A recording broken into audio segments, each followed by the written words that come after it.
Dear students, आज chapter start हो रहा है साहस एवं शौर्य। ठीक है, नैतिक शिक्षा का चैप्टर 7 है। चलिए फिर हम इसको स्टार्ट करते हैं। स्टार्टिंग से इसको रीड करेंगे। फर्स्ट पैराग्राफ है इसका।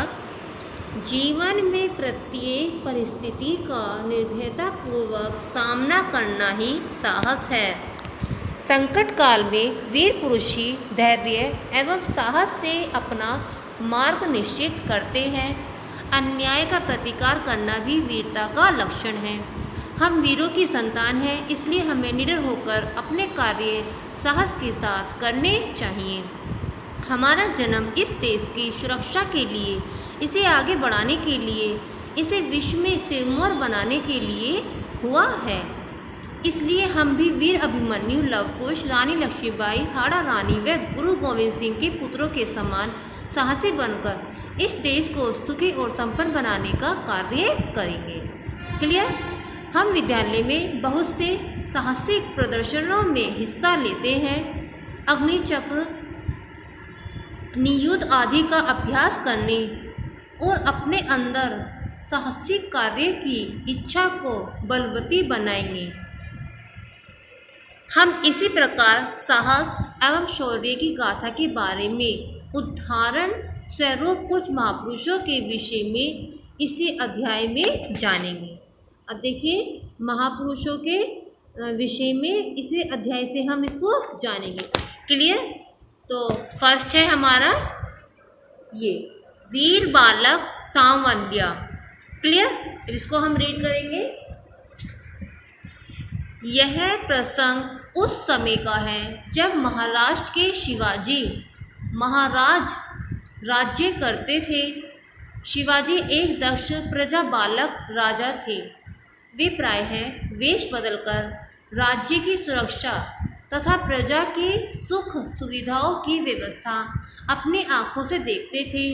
एक बार जब वे वेश बदलकर घोड़े पर सवार होकर राज्य की सीमा के पास पहुँचे, तब अचानक एक बालक हाथ में तलवार लिए उनके सामने आ खड़ा हुआ और ऊंचे स्वर से ललकारा, तुम कौन हो?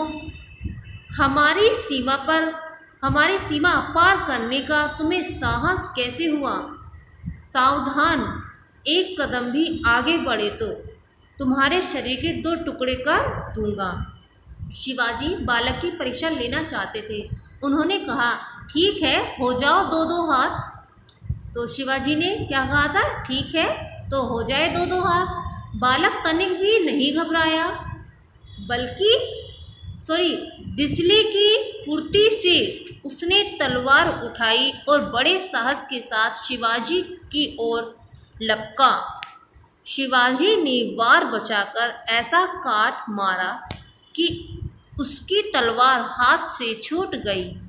बालक तलवार उठाने को दौड़ा और उधर शिवाजी ने घोड़े को एड़ लगाई। पल भर में ही वह आंखों से ओझल हो गए। बालक घोड़े के पैरों से उड़ती हुई धूल को देखता रह गया। शिवाजी ने राजधानी पहुंचकर उस बालक को बुलावा भेजा। राज्यसभा में उपस्थित होकर बालक ने देखा कि राज्य सिंहासन पर बैठे व्यक्ति शिवाजी महाराज है और उनसे ही उसकी मुठभेड़ हुई है। शिवाजी ने उसे अपने निकट बुलाकर पूछा, वीर बालक, तुम्हारा नाम? उत्तर मिला, सांवलिया। शिवाजी ने सांवलिया को अपनी सेना में ले लिया। उस वीर ने वहाँ भी अपनी योग्यता से कुछ ही समय में ऊंचा पद प्राप्त कर लिया। क्लियर? अपनी वीरता से उस बालक ने क्या कर लिया? वहाँ पे ऊंचा पद प्राप्त कर लिया। क्लियर? अब नेक्स्ट पढ़ते हैं। अब है हाड़ा रानी। अब हाड़ा रानी के बारे में हम पढ़ेंगे। क्लियर? अभी विवाह की मेहंदी भी ने उतर पाई थी कि डंके पर चोट सुनाई दी। युद्ध के नगाड़े बजने लगे। चूड़ावत एक अद्वितीय वीर था। उसका विवाह हाड़ा रानी के साथ हुआ था। चुड़ावत को रण क्षेत्र की ओर कुछ करना था, परंतु वह रानी की सुंदरता तथा मोहपाश में ऐसा फंसा कि युद्ध में जाना नहीं चाहता था। उसने रानी के पास संदेश भेजा, मेरी प्यारी रानी, मैं तुम्हें छोड़कर युद्ध में नहीं जाऊंगा। वीर शतरानी हाड़ा रानी को बहुत बुरा लगा। उसने कहा, नाथ आप तलवार मुझे दे दे, मैं रणभूमि में जाकर युद्ध करूंगी। अच्छा रहेगा कि आप हाथों में चूड़ियाँ पहनकर यहाँ रहे। रानी के वचनों से मरमाहत चुड़ावत युद्ध में जाने को तैयार हो गया। थोड़ी दूर जाकर फिर उसके पैर थम गए। उसने घर में सैनिक भेजकर हाड़ा रानी की निशानी मंगवाई। हाड़ा रानी की निशानी कैसे मंगवाई थी? सैनिक भेजकर। ठीक है। रानी समझ गई, मेरे कारण ही राजा का मन डावाडोल हो रहा है। उसने झट से तलवार उठाई और यह ले जाओ कहकर अपना सिर काट दिया। सैनिक रानी का सिर थाल में रखकर चुड़ावत के पास ले गया। चुड़ावत ने जब हाड़ा रानी का कटा हुआ सिर देखा तो वह सिर तथा सहम गया। फिर उस सिर को हाथ में लेकर वह युद्ध स्थल की ओर चला। युद्ध में अद्भुत पराक्रम प्रदर्शित किया और विजय भी प्राप्त की। तत्पश्चात सरदार चुड़ावत ने रानी के साथ ही आत्मोत्सर्ग कर दिया। राजस्थान के कण कण में हाड़ा रानी के बलिदान की गाथा सुनी जा सकती है। धन्य है भारत की वीरांगनाएं। क्लियर। अब नेक्स्ट पढ़ेंगे। नेक्स्ट हम स्टोरी पढ़ेंगे मनु की। क्लियर। ज्येष्ठ मास में काशी के घाटों पर नर नारियों की अपार भीड़ पेशवा बाजीराव आदित्य के अनुज और उनके ग्रहण प्रबंधक मोरोपंथ तामी मोरपंखी नौका पर सवार होकर दशहरे की बहार लूट रहे थे। मोरोपंथ की 6 से 7 वर्ष की चप्पल चंचल कन्या नाव की दूसरी मंजिल पर बैठी तैरते हुए लड़कों को देख रही थी। क्या कर रही थी? 6-7 वर्ष की चपल चंचल कन्या 6-7 वर्ष की चपल चंचल कन्या नाव की दूसरी मंजिल पर बैठी तैरते हुए लड़कों को देख रही थी।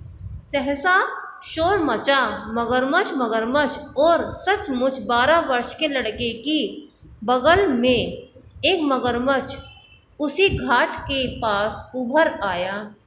अभी तैराक छिटक कर दूर जाने लगे, किंतु वह बालक अपनी बगल में मगरमच्छ को देखकर सन्न रह गया। उसके हाथ पैर अवश हो गए और बालक डूबने लगा। हजारों आदमियों ने यह दृश्य देखा। बड़े बड़े वीर बांकुरों ने देखा, कुशल तैराकों ने देखा, पेशवा के अनुज और उसके नौकरों चाकरों ने देखा, किंतु बालक को बचाने के लिए उसके पास जाने का साहस किसी को नहीं हुआ। साहस किया उस 6-7 वर्ष की बालिका मनु ने। काछा तो उसने कस ही रखा था। मोरपंखी की दूसरी मंजिल से झमकर गंगा में कूद गई। लोग हाहा करते रह गए, किंतु वह अपने नन्हे हाथ फेंकती उस बालक के पास पहुंच गई और उसे सहारा दिया। बालक ने भी हिम्मत बांधी और दोनों देखते देखते तैर के किनारे लगे। मोरोपंत ने नौका से कूदकर अपनी बेटी को गोद में उठा लिया। अपनी बेटी को गोद में किसने उठाया था? मोरोपंत ने नौका से कूदकर अपनी बेटी को गोद में उठा लिया। ये क्वेश्चन आ जाएगा, अपनी बेटी को गोद में किसने उठाया था? तो आप इसके आंसर लिखेंगे मोरोपंत ने। क्लियर? यह साहसी मनु आगे बनी झांसी की रानी। झांसी की रानी कौन बनी थी? मनु बनी थी। ठीक है, अब आगे पढ़ते हैं। सरदार वल्लभ भाई पटेल। क्लियर? अब हम सरदार वल्लभ भाई पटेल के बारे में पढ़ेंगे। एक ग्रामीण बालक को एक फोड़ा निकला। एक ग्रामीण बालक को एक फोड़ा निकला। उन दिनों देहातों में डॉक्टरी इलाज का चलन नहीं हुआ था। मामूली जानकार लोग ही इलाज करते थे। फोड़ों का इलाज उसे लोहे की गर्म सलाखों से दाग कर किया जाता था। बालक के फोड़े के इलाज के लिए देहाती वैद्य यही इलाज बताया। जब लाल सलाखों से दागने का समय आया तब बालक की अत्यंत छोटी आयु देखकर वैद्य ठिठक गया कि कहीं और कुछ गड़बड़ न हो जाए। पर तभी बालक ने कहा, लोहा ठंडा हुआ जा रहा है।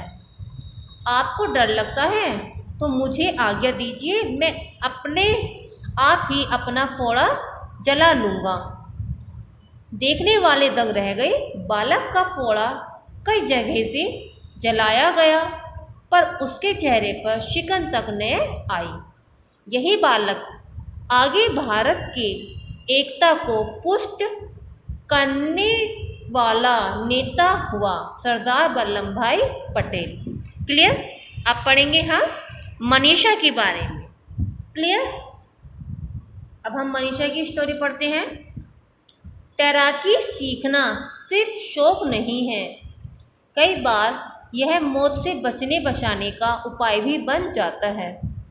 तैराकी सीखना क्या है? एक शौक ही नहीं है, कई बार ये क्या हो जाता है? मौत से बचने बचाने का भी एक उपाय बन जाता है। यह बात सिद्ध हुई महाराष्ट्र में कोलाबा जिले के पनवेल गांव में। यहाँ डॉक्टर नीलकांत विष्णु बापट की पुत्री कुमारी मनीषा बापट ने तैरना सीखा।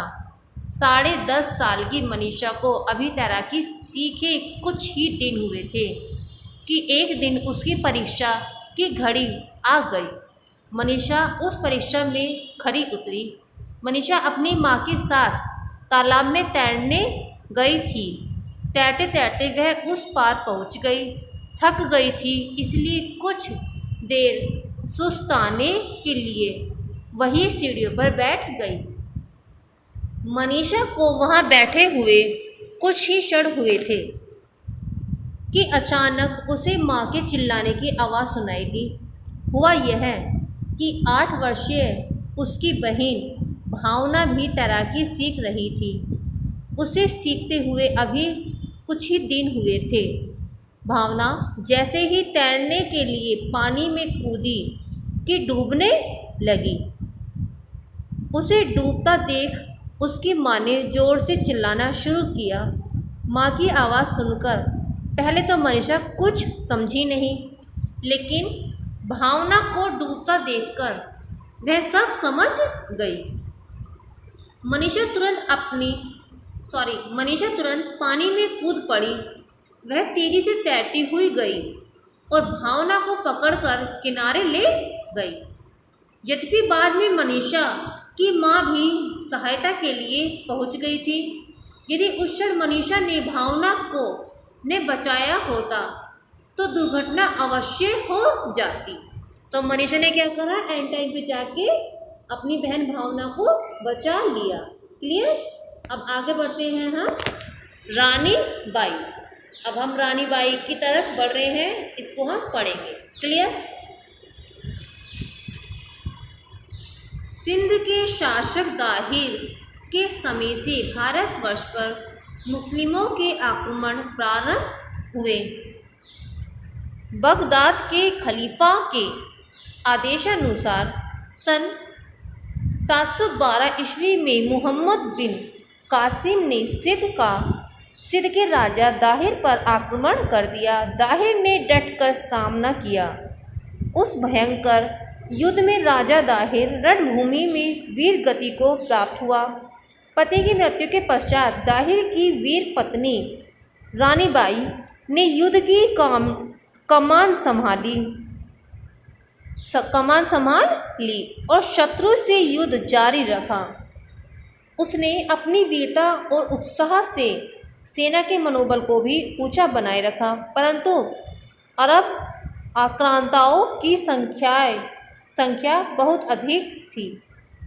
इसलिए रानी बाई को जब यह प्रतीत होने लगा कि युद्ध का परिणाम प्रतिकूल होने वाला है, तो महल की समस्त स्त्रियों को एकल कर अपना अंतिम निर्णय सुनाते हुए कहा, शत्रु युद्ध में विजय की ओर अग्रसर है। इससे पूर्व की शत्रु किले पर अधिकार करे और हमें परतंत्र बनाकर स्पर्श करे। हमें विशाल अग्निकुंड में अपने को समर्पित करे। अपने कर्तव्य का पालन करना चाहिए। क्लियर? रानी की बात का अभी वीरांगनाओं ने समर्थन किया और विशाल अग्निकुंड में सर्वप्रथम रानी बाई धधकती ज्वालाओं के बीच कूद पड़ी और सभी स्त्रियों ने उनका अनुसरण कर अपने सतीत्व की रक्षा की। क्लियर? अब आगे बढ़ते हैं। वीर बालक क्या है? वीर बालक पुत्र।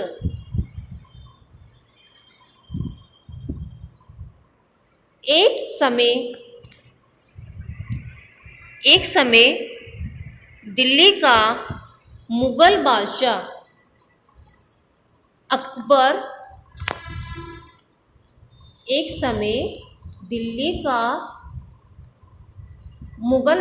अकबर बहुत बड़ी सेना लेकर चित्तौड़ जीतने आया। चित्तौड़ के राजा उदय सिंह को यह देखकर डर के मारे चित्तौड़ छोड़कर दूसरी जगह भाग गए और उनका सेनापति जयमल शहर की रक्षा करने लगा। पर एक रात को दूर से अकबर शाह ने उसे गोली मार डाला। चित्तौड़ निवासी अब एक कदम घबरा उठे। एकदम क्या हुए? वो घबरा उठे। पर इतने में ही चित्तौड़ का एक बहादुर लड़का स्वदेश की रक्षा के लिए मैदान में गया। मैदान में कौन गया था? स्वदेश की रक्षा के लिए एक लड़का गया था। क्लियर? उसी बालक का नाम पुत्र था। उसकी उम्र केवल 16 वर्ष की थी। पुत्र था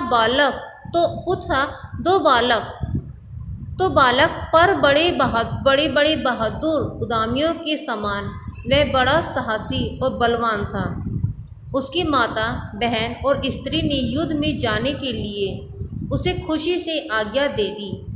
यही नहीं, वे भी उस समय घर में न बैठकर हथियार लेकर अपने देश की रक्षा के लिए बड़े उत्साह के साथ युद्ध में भूमि में जा पहुँचे। अकबर की सेना 2 भागों में बटी थी। एक भाग पुत्र के सामने लड़ता था और दूसरा भाग दूसरी ओर से पुत्र को रोकने के लिए आ रहा था। यह दूसरे भाग की सेना माँ, पत्नी और बहन का पराक्रम देखकर चकित हो गई। दोपहर के 2 बजते पुत्र उनके पास पहुँचा। देखता क्या है कि बहन लड़ाई में मर चुकी है। माता और स्त्री बंदूक की गोली खाकर जमीन पर तड़प रही है। पुत्र को पास देखकर माता ने कहा, बेटा, हम स्वर्ग जा रही हैं। तू लड़ाई करने जा, लड़कर जन्मभूमि की रक्षा कर।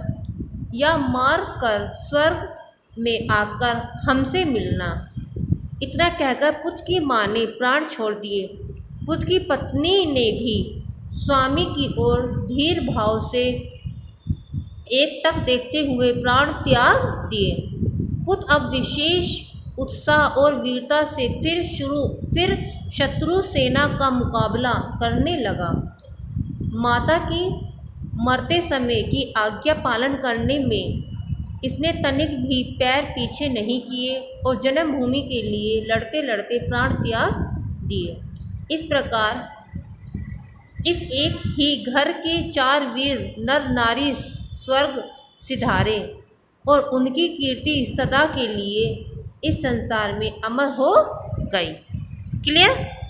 अब आगे बढ़ते हैं। साहसी व कर्तव्य परायण बालक से प्रभावित हुए चीफ जस्टिस सन 1885 पूना के न्यू इंग्लिश हाई स्कूल में समारोह था। व्यवस्था की दृष्टि से कार्य का विभाजन हुआ।